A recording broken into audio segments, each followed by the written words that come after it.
Eh bien, la médiation, ça c'est un mode par lequel un tiers va intervenir pour essayer de favoriser un accord entre deux parties. À tout moment, vous pouvez vous en retirer. À tout moment, vous êtes maître de votre litige. Ça, c'est formidable. Rien ne vous arrivera si vous ne voulez pas que ça vous arrive. Tout est confidentiel. Si ça échoue, on ne peut même pas en parler devant les tribunaux après. Donc c'est vraiment un mode extrêmement intéressant. Et il y a notamment une technique dans la médiation qui peut être très intéressante. Et moi, j'ai expérimenté une fois ou l'autre dans des conflits à l'occasion de sessions d'action. C'est ce qu'on appelle le caucus, ou les apartés. Si vous allez devant un tribunal, tout est contradictoire tout le temps. Il faut tout le temps que les deux parties soient là. C'est normal. Le tribunal va trancher, va prendre une position. Il faut donc qu'on respecte l'égalité des armes et que chacun ait la parole et entende tout le temps ce que dit l'autre.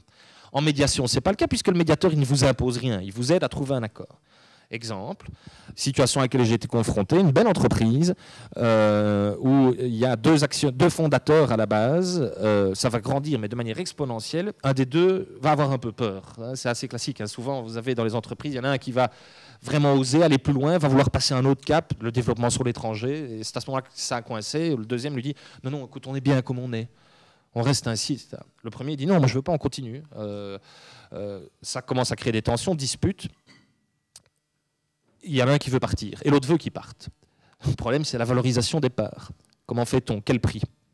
Ils se disputent tellement qu'à un moment donné, il y en a un qui lance citation contre l'autre en justice pour que le juge le condamne à partir à un prix qui va être fixé. Et à ce moment-là, le président du tribunal de commerce dit « Mais il n'y a que la question du prix. Si vous essayez un peu de vous mettre d'accord, je vais vous désigner un médiateur. » Il me fait l'honneur de me donner cette mission. Je vous passe les étapes, mais à un moment donné, on est arrivé qu'il y en a un, pour faire bref, qui disait ben, « Voilà, moi, je veux 20 pour mes parts. » Et l'autre disait « Non, moi, je veux 120. » Un disait « Je suis prêt, pardon, à payer 20. » Et l'autre disait « Non, non, moi, je veux 120. » C'était aussi énorme que ça. Évidemment, ça crevait les yeux que les deux étaient dans la technique la plus bête, mais la plus évidente des négociations. J'augmente ma prétention de manière disproportionnée pour pouvoir réduire après et dire je fais des gros efforts. Je suis vraiment venu vers toi, etc. Oui, mais tu es venu vers moi, mais tu étais tellement loin involontairement au départ que c'est vraiment pas des concessions. On a fait un caucus où en fait j'ai rencontré les deux parties simplement pour leur dire bon, j'ai déjà joué ce jeu là aussi, je suis persuadé que vous augmentez votre demande exprès pour pouvoir négocier. Ben oui, un petit peu, voilà, c'est normal. Je dis à moi, vous pouvez me dire quel est votre vrai point de satisfaction. C'est quoi ce que vous voulez vraiment? Je ne peux pas le dire à l'autre. Mais une fois que j'ai l'information des deux côtés, je pourrais vous dire si ça vaut la peine de négocier ou si vous restez tellement loin. Ils m'ont chacun dit quelle était la vérité. Enfin, ce qu'ils ont prétendu être la vérité. Hein. Je suis convaincu que même à moi, ils ont continué à mentir un petit peu, mais je le comprends très bien. On revient alors en séance commune et j'ai pu leur dire, écoutez, de 20 à 120, on est passé à un écart nettement moins important. Je pense que ça vaut la peine de discuter. Et alors, à ce moment-là, un des deux m'a dit, écoutez, on vous fait confiance. Moi, je veux bien que vous disiez le chiffre. Et l'autre dit, oui, moi aussi. J'ai dit, et 35 minutes après, ils avaient non pas coupé la poire en deux, mais un accord, tombaient dans les bras l'un de l'autre, faisaient une entreprise ensemble. C'était merveilleux. Non, ça n'arrive que dans les films avec Tom Cruise. Ça n'arrive que dans les films avec Tom Cruise. Voilà, alors, comme le temps passe, un mot sur l'arbitrage. Un mot sur l'arbitrage pour vous dire que là, parce que je pourrais vous parler du mini-trial et de tas d'autres choses. Un mot sur l'arbitrage. Là, la distinction, c'est que le tiers que vous choisissez, c'est un véritable juge privé. C'est quelqu'un qui va recevoir la mission de trancher votre conflit et ce qu'il dit s'impose comme un jugement. Alors, pour pouvoir être exécuté par la force, évidemment, il faudra, si je puis me permettre, je vous en prie, hein, manger, que ce ne soit pas froid, ça ne me gêne pas du tout. Hein. Non, mais vraiment, vous pouvez faire du bruit, tout ça, faites-le tout à fait à l'aise, je ne serai pas dérangé du tout. Non, non, vraiment, allez-y, je vous en prie. Enfin, si Monsieur le Président me le permet, mais bien. Pour être exécuté par la force, la sentence, c'est comme ça qu'on l'appelle, la décision de l'arbitre, devra passer par un petit contrôle judiciaire, mais très rapide. Mais vous devez savoir que si, par exemple, vous avez un contentieux avec des Américains, que vous avez une sentence qui est rendue à Bruxelles, c'est plus facile de la faire exécuter aux États-Unis que si c'est un jugement de Bruxelles. Ceci en raison de conventions internationales. Donc c'est un mode vraiment très efficace. C'est un mode qui est secret, qui est rapide, qui est plus rapide que les tribunaux, parce qu'il n'y a qu'un degré de juridiction, il n'y a pas d'appel. C'est un mode où vous choisissez votre juge en fonction de son expertise. Et c'est un mode surtout où, au point de vue international, c'est un avantage.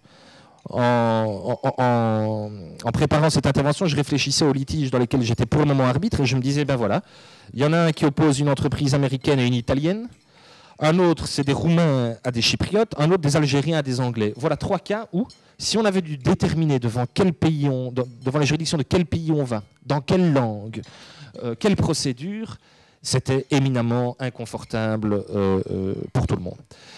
Et donc, je pense que vraiment dans les conflits entre actionnaires, on s'est posé à une époque la question de savoir si on pouvait aller devant les tribunaux. Oui, on peut aller devant les arbitres. On peut aller devant les arbitres pour à peu près tous les litiges de la vie des sociétés. Je soutiens que quasiment tous sont arbitrables, comme on dit. C'est un mode qui peut être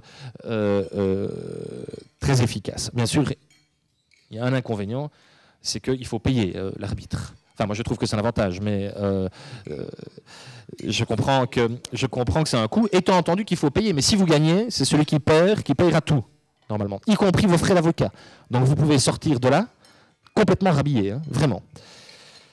Pour conclure, je voudrais vous dire que dans la vie des sociétés et dans l'appréhension des conflits entre actionnaires, il y a beaucoup plus d'espace qu'on ne pense pour des solutions originales conventionnelles, en amont, dans la prévention, mais aussi dans le traitement du litige.